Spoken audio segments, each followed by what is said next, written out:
पार ब्रह्म परमात्मा को कोटि कोटि वंदन करते हुए आज अपन भक्तमाल ग्रंथ में ज्ञानेश्वर मुक्ताबाई जी की पर्ची का पावन प्रसंग लेते हैं। ज्ञानेश्वर और मुक्ताबाई जी महाराष्ट्र में आलंदी गांव में हुए, बड़े उच्च कोटि के महापुरुष हुए। सुखसाण जी महाराज ने आपके पर्ची का निर्माण किया। यूं 7 पर्चियां हैं, 7 पर्चियां सुखसाण जी महाराज ने निर्मित की। रानाबाई की, फुलीबाई की, मीराबाई की पर्ची, सबरी माँ की पर्ची, ऐसी ज्ञानेश्वर मुक्ताबाई जी की पर्ची है। सुखसाण जी महाराज कहते हैं शुरुआत में, राम संत गुरुदेव को वंदत बारंबार, मुक्ता की पर्ची कहूँ चरण रज सिरधार।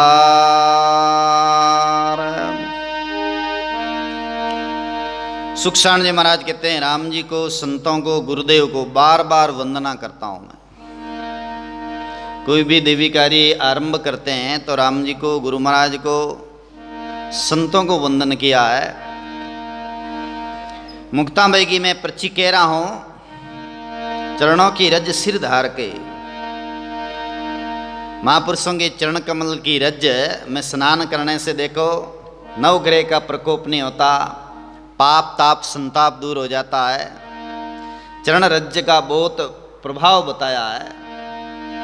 सुखसाण जी महाराज कहते हैं, मैं उन चरणों के रज को वंदन करता हूँ, सिर धारण करता हूँ और फिर उन महापुरुषों के दिव्य चरित्र का वर्णन कर रहा हूँ।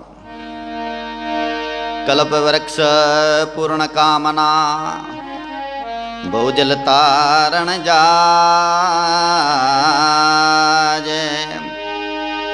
अवनि उदय भय सूरज, सतगुरु संत महाराज।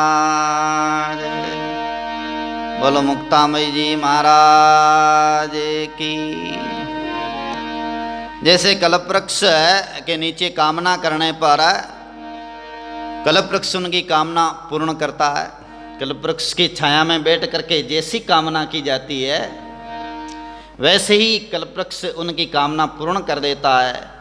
ऐसी संत महात्मा महापुरुष इनसे जैसी अपन कामना करते हैं, जैसा भाव रखते हैं, वैसे के वैसे ये महापुरुष कामना पूर्ण कर देते हैं।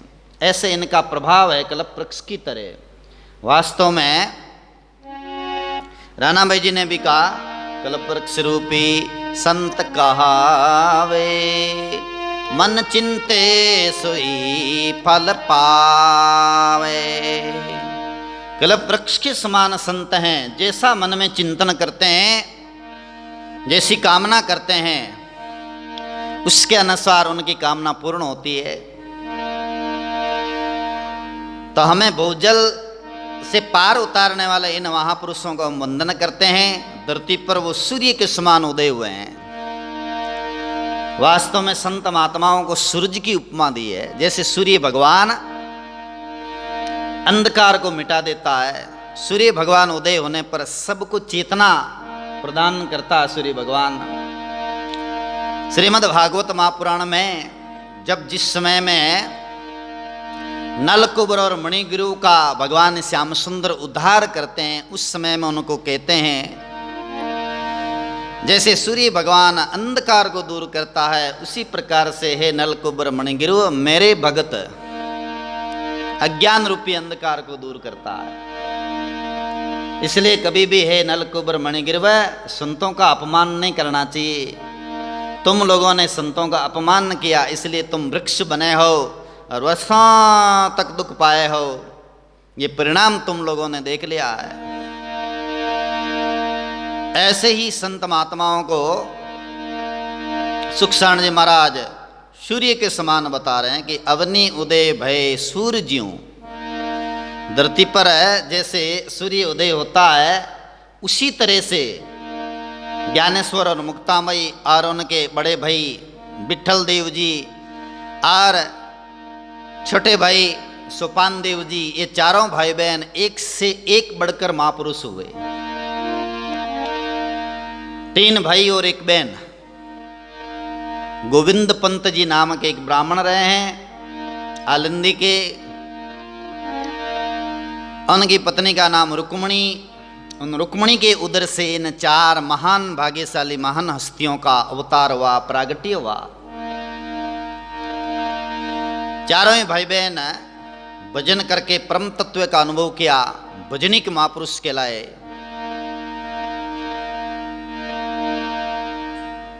और थोड़े समय में ही बहुत बड़ा ज्ञान इस संसार को दिया। ऐसे भजनिक महापुरुष ज्ञानेश्वर जी महाराज हुए। और मुक्ताबाई ने तो चांग ऋषि, जो 1400 वर्ष के चांगल ऋषि कहलाए, आयु में सिद्धि के बल से वो काल को मोड़ देते थे, जो ही काल आता मोड़ देते। ऐसे 1400 वर्ष वाले चांगल ऋषि को उपदेश देने वाले 16 वर्ष की कन्या मुक्ताबाई बड़े सिद्ध महापुरुष हुए। कष्ट भी बहुत पड़ा, चारों भाई बहनों के जीवन में उतार चढ़ाव भी बहुत आया, संसार के लोगों ने वेर भाव भी किया और बहुत सताया भी। फिर भी ये परमात्मा वासुदेव श्री हरि की शरणागति लेकर के भजन करते रहे, साधना करते रहे, भजन ईश्वर के नाम में गलतान रहे। सुखसाण जी महाराज उन महापुरुषों के दिव्य चरित्र का वर्णन कर रहे हैं। दक्षिण देश पूना कने आनंदपुर वास, विठल देव ब्राह्मण हुआ, वर्ण लियो सन्यास। बोलो ज्ञानेश्वर मुक्ताबाई जी महाराज की। राम राम। दक्षिण देश भारतवर्ष का दक्षिण प्रांत है, महाराष्ट्र राज्य बहुत क्षेत्र में फैला हुआ। उन देश में ने एक पूना है जो शहर है, बड़ा शहर, जैसे अपने इधर जयपुर जोधपुर है, ऐसे उधर है पूना सतारा, बड़े बड़े शहर हैं।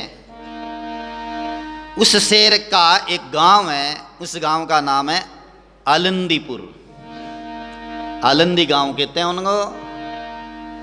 उस नगर का विठल देव नाम का ब्राह्मण प्रण करके सन्यास ले लिया। विठल पंत बोलते हैं इनको। गोविंद पंत जी के ये पुत्र कहलाते हैं।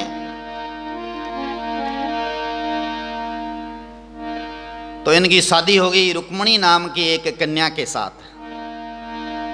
अब विठल जी का मन है घर में नहीं लग रहा है, और ये घर जवाई आए हुए थे। घर जवाई आए हुए थे तो मन में विचार किया, संसार में सार क्या है, आखिर अपन सन्यास ले लें, भजन करें। बहुत बुद्धिमान थे, वेद भी पढ़ते थे, विद्या में प्रवीण थे, पर भगवान की कृपा से इनको वृत्ति मिल गई, वैराग्य मिल गया। लेकिन शादी कर ली तो अब सन्यास कैसे लें? पत्नी की अनुमति मिल जाए तो फिर सन्यास ले लें, घर बार छोड़ करके चले जाएं। तो ये इसी इंतजार में थे कि मुझे जो पत्नी की अनुमति मिल जाए। माता पिता तो इनके दूसरे गांव में रहे, और ये जो पत्नी की अनुमति लेने के लिए एक दिन इंतजार में थे, बैठे थे कि घर से चला जाऊं मैं। पत्नी ने कहा जाओ बोले। यात्रा के माध्यम से घर से निकल गए। घर से निकल के और काशी जी पधारे। काशी जी में वहाँ बहुत बड़े स्वामी जी महात्मा उनके शिष्य बने।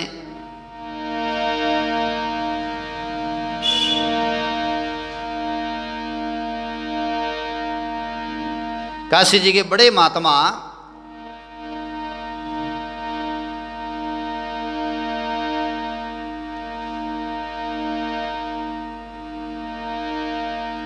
बड़े मठाधीश थे वहां के, उनके शिष्य बने थे।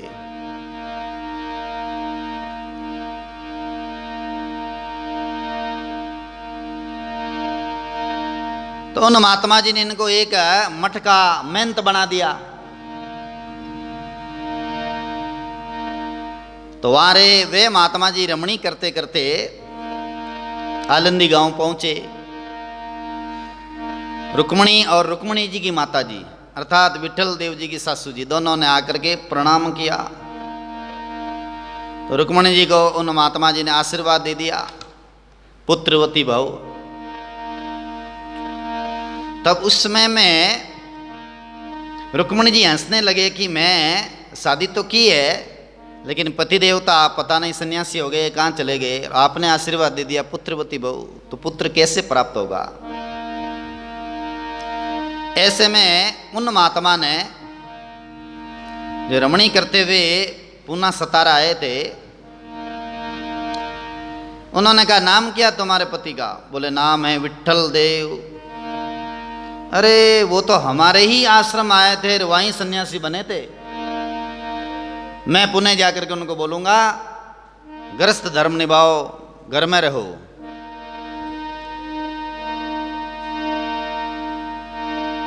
तो वे महात्मा जी जाते हैं काशी जी और उनको आदेश देते हैं कि घर चले जाओ और पत्नी छोड़ करके आया हो, ये उचित नहीं है।